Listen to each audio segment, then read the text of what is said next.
So let me explain who Paula White is so that I won't have to do this later. Paula White is,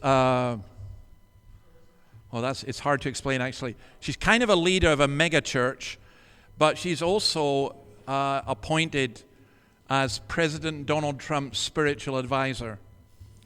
Now, no disrespect to anybody here, but the issue is she's standing there with Donald Trump. Now, by the way, I don't blame Donald Trump for this because he's not a believer. He says he's not a believer. So, I would expect a non-believer to behave like a non-believer.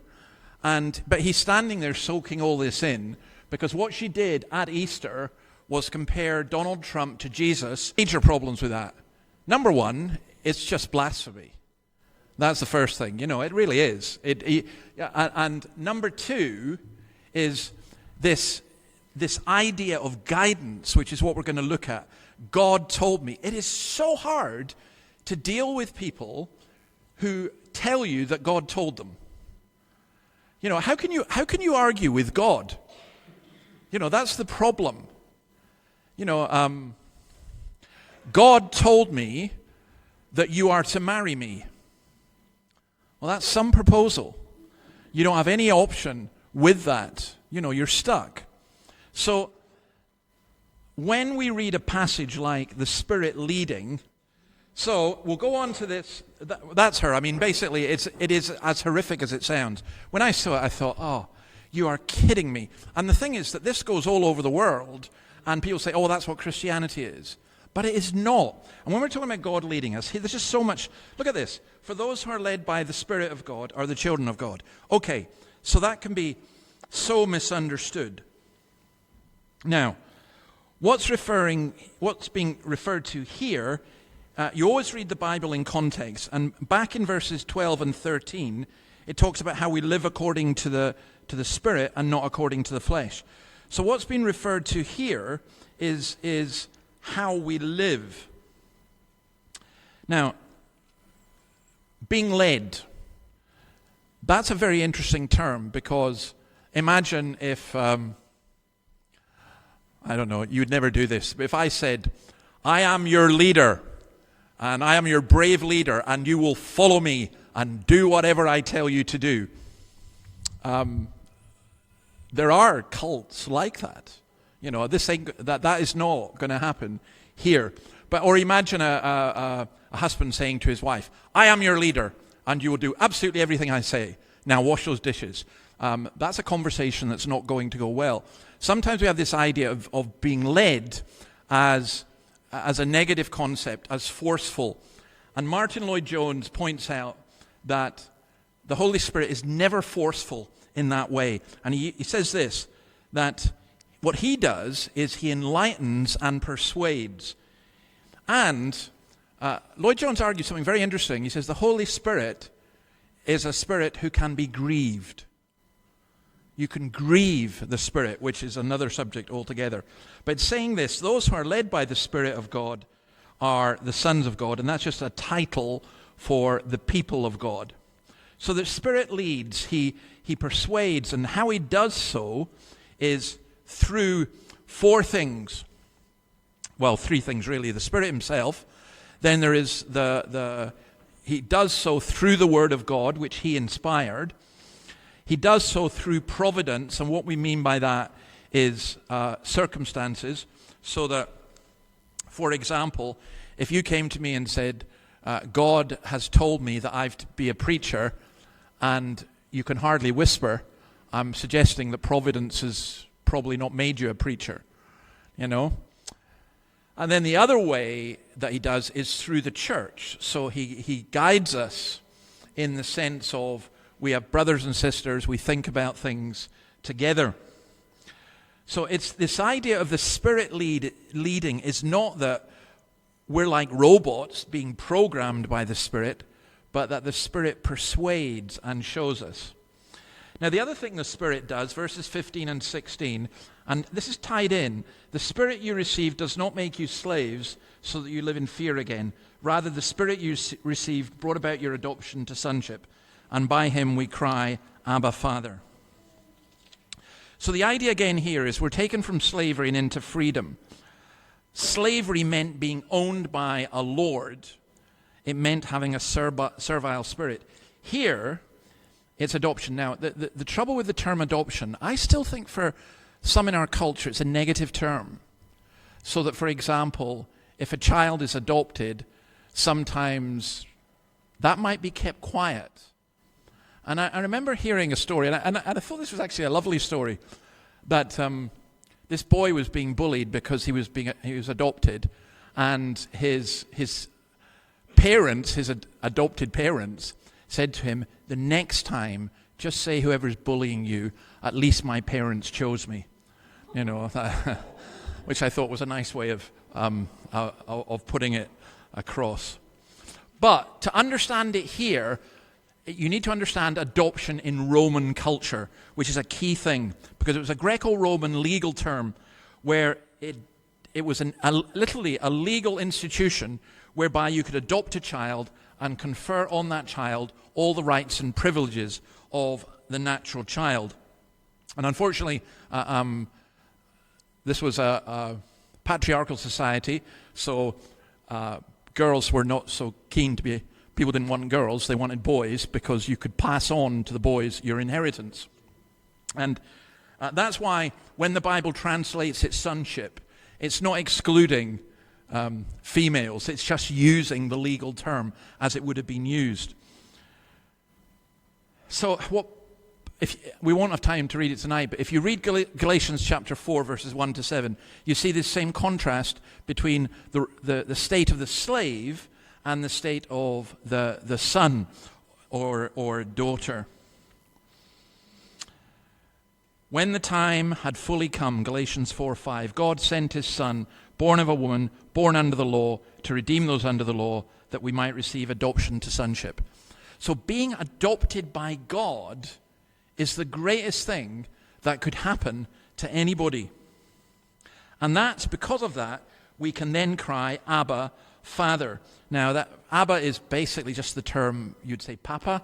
It's an endearing term for a father. In Roman culture, the father was feared, but there was also intimacy. By the way, in Roman culture, and none of the children here need to listen to this, but in Roman culture, a father could have his child put to death without any consequences. You didn't need to, you know. So it wasn't always necessarily a positive term. It's very, very interesting.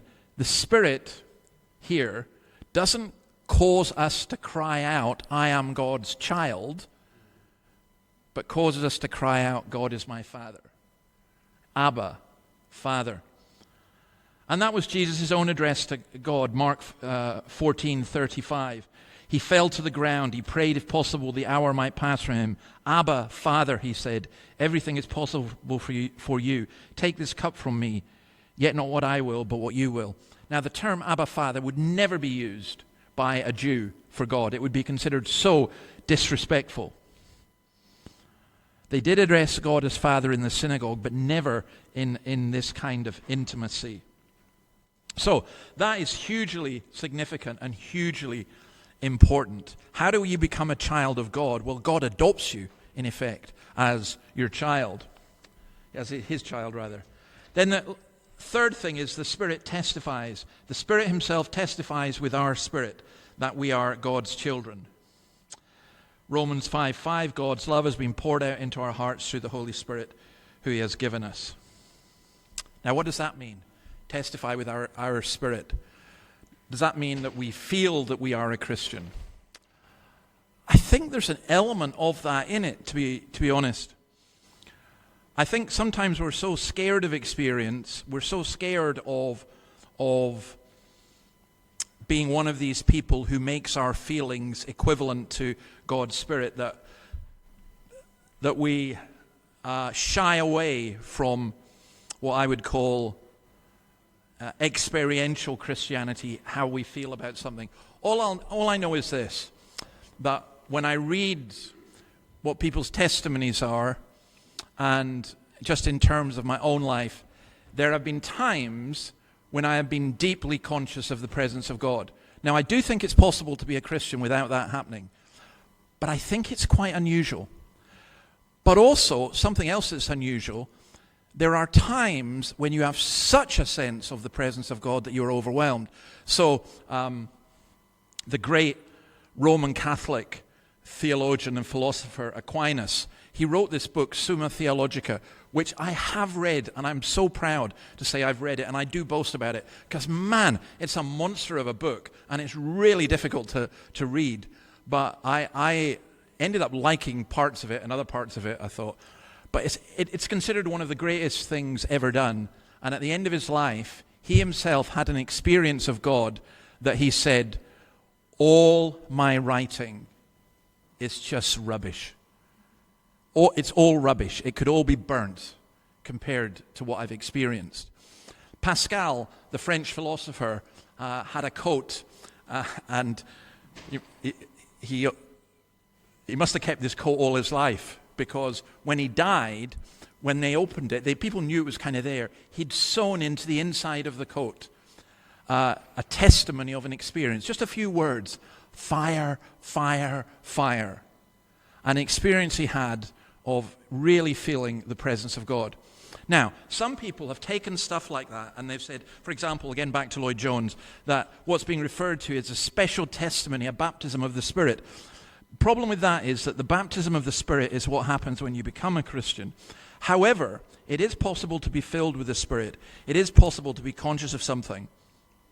I know I like doing a lot of rational arguments and stuff with people, and again I have to be careful here, but because you can push this either way.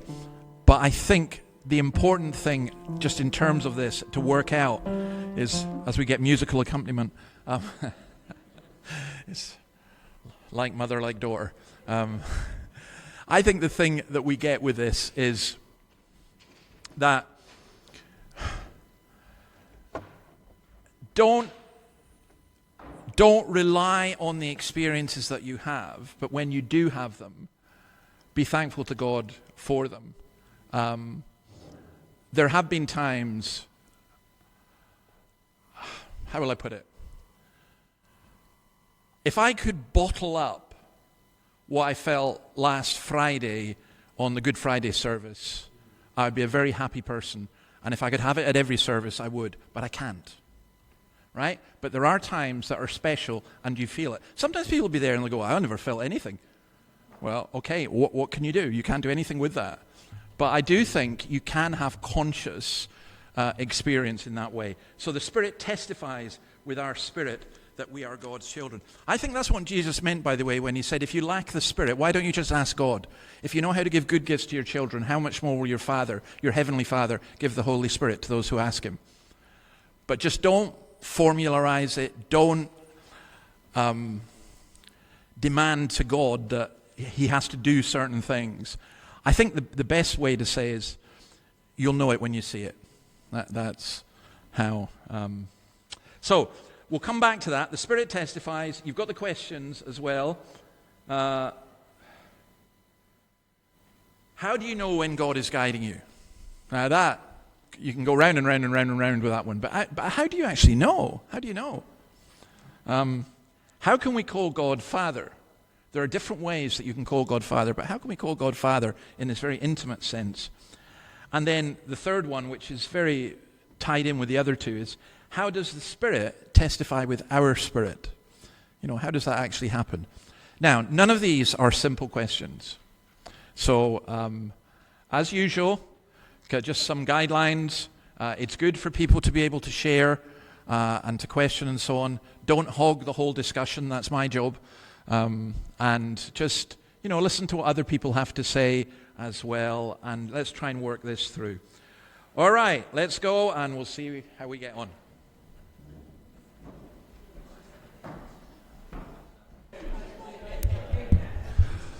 Okay, let's go. Now, last week, my answers were too long. There are two reasons for that. Number one is the politician's answer. When you don't know the answer, you just waffle. And number two is you actually do know the answer and you're dying to tell everyone everything. So I won't do that. I'll try and keep the answers much, much shorter. But it depends on the questions. So Annabelle, you're going first. Okay. Is this on? Is that on? Okay. All right, well, I can talk loudly. Yeah. So the question 3, how does the Spirit testify with our spirit? Do you think that it's an inward knowing that you're like, no, even if I'm severely distressed that I'm not saved, I still know inwardly that I am saved? Is that what that verse means, do you think? I don't think it particularly means in terms of salvation. I think what it means is a sense of God's presence and an assurance. So some people can be Christians without an assurance. Right? I don't think you have to have an assurance that, hey, I know that I'm a Christian. I feel like a Christian all the time. Sometimes I prayed, Lord, I don't feel like a Christian. I'm not even sure if I am one, but make me one if I'm not. That's a pretty desperate prayer. But other times, I've been so conscious of God's presence, you could never have convinced me that God wasn't real. So I do think it's an experiential thing primarily, not an intellectual thing, but you don't ignore the intellect either. Yeah. Okay. I agree. So I think it's it's a really good question. It's really important, but it's in the words of Boston, it's more than a feeling, but it is a feeling as well. So okay, pass it on to Joe. In terms of guidance, I guess the first question. How can we be sure that what we perceive as being guidance is from God, that it's not just coincidence or perhaps the leading of our hormones or genetics? Okay. How do we can be sure that the guidance is from God, it's not just coincidence, hormones, genetics, the devil, can we throw in the devil as well? Why not? and lots of things. The answer is, I don't think you can. So there's a very interesting thing. It says, test the spirits. So I think you should test the guidance. I think sometimes I've seen people who are very sure of something, and it's turned out not to be right. In my own life, I've had experience of 2 things that I was absolutely certain God was guiding me to, and it turned out to be wrong. And those are actually devastating experiences, because they made me question everything else. So always put your guidance, don't put it on the level of Scripture, but always say, okay, I've got to test this. By Scripture, I'll talk to Christian friends, and sometimes you have an assurance within yourself that you don't need to share with anybody else because it's between you and God. And if you need to go tell other people, that's not good, because it's almost like either that you're boasting or you're not really that sure at all. So, for me, my answer to that one just simply be we need to test, and above all, test it by God's word. If it's not going according to God's word, don't do it. Anyway. Let's come on to this table. Who's here? David, is it? Or, yeah. I don't know, I think Joe sort of asked the question that we had, but I think, do you have one? Yeah. Okay, Elle. You just made me think of something. Yeah. How do you know, like, just say you've made decisions and you just said it turned out to be a failure, or it was completely wrong or something. How do you know that wasn't the plan? I mean, it obviously was the plan that was supposed to happen. How do you know it wasn't planned? How can you call it a mistake? Yeah. So if you feel guided to do something and you go and do it, it doesn't work out, you're saying, how do you know that it's not working out, wasn't planned, and so on? The answer is, God lets us make mistakes and works through our mistakes. But that doesn't mean that we shouldn't be sad the mistakes that we make. The things. So say, for example, you're absolutely convinced that you should marry somebody and it turns out to be absolutely awful. God may still use that for good, but it doesn't mean that you have to feel happy that you ended up with this awful marriage. So I remember a friend saying once, and I thought it was a bit extreme, but the more I've thought about it, the more I think he was basically right. He said, God asks you to make a choice, and sometimes neither choice is right nor wrong. God can work through both. And I think there are some things where God never tells you. I mean, I remember a man once sitting down with me and saying to me, God is telling me I should go with this woman. I'm saying, but you're married and she's married. No, he's not. God is not telling you that. That he wouldn't tell you to go against his own word. So There are some things you know, but there are other things you don't know. You know, I mean, if you agonize, I've used this example many times, how did we know it was right to come to Newcastle? We didn't. You know, we just didn't. We just, pushed on doors, they seemed to open, we walked through them. You know, we kept saying, Lord, Lord, please don't send us to Newcastle, but he did. And we're very grateful. Right. Who's going to go here? Charlie, okay, go for it. The term lead, and you've also used guide. I think. Sorry, lead, say that a bit closer to your mouth because I can't hear it. You have used the term lead. Yeah. And guide. Yeah. And I can see that that's a good translation. I also like the term motivate. Motivate, yeah. Are you happy with me substituting motivate? No, I'm not happy with you substituting motivate because it's not what the text says. I am, however, suggesting that God, in his guidance, does motivate us. And sometimes, you see, if we go just by our motivation, I am very motivated every morning, now that I live in Warners Bay, to go either to any one of the cafes and have a bacon roll or to McDonald's. That's probably not God's guidance telling me I should do that. So we have to be careful with our motivation. But I think when he guides it, our motivation in the sense of where our heart is at, if our primary aim is to glorify Christ and to serve people, then that will in itself be a major form of guidance for us. You know, so I think motivate is what happens to us, but I'd be very careful about being guided by my own motivation. You know, I think the Holy Spirit guides us through Scripture, guides us through circumstances, and yeah, we can be motivated, but so many times I've been motivated to do something wrong. You know, so yeah. It was a good question though. Let's go on to this last table here, the elite table, which I was guided to. And speaking of guidance, with a discussion that we had, you mentioned roadblocks a number of times, yeah, and how roadblocks can potentially guide us. Yeah. Now, could they also be a form of guidance in something that we need to overcome as well? So rather than something pushing us back saying, no, you're going the wrong way, you might actually be going the right way, but it's a growth, it's a personal growth to go through each one of these roadblocks. Okay. So the question is basically there are two different kinds of roadblocks, if you like. There are the ones where it's like God saying, stop. You know, that's enough. You're not going there. I thought I was going to be called to a church in Edinburgh. I was all prepared to go. There was an absolute roadblock. I wasn't allowed to be called there. Well, whatever I felt, whatever I wanted, whatever I thought was irrelevant. So that was a roadblock. But the second kind of roadblock, the one you're talking about, is when you've got something in the way, but you need to overcome it. So, for example, this is maybe a small one, but I like to sleep in on a Sunday morning. I really, really don't want to go to church because it's my sleep time and everything. And I find it really difficult. And when I go down to the church, I fall asleep during the service and so on. Well, that's a roadblock. You need to get over it. You need to go to bed earlier on a Saturday night. You know, there's a whole bunch of things that you need to remove. There are obstacles in your way. So when someone says to me, I have a problem with pornography and there's a roadblock here, I can't deal with it, I would say, okay, one of the things you need to do is you need to put a block on your computer.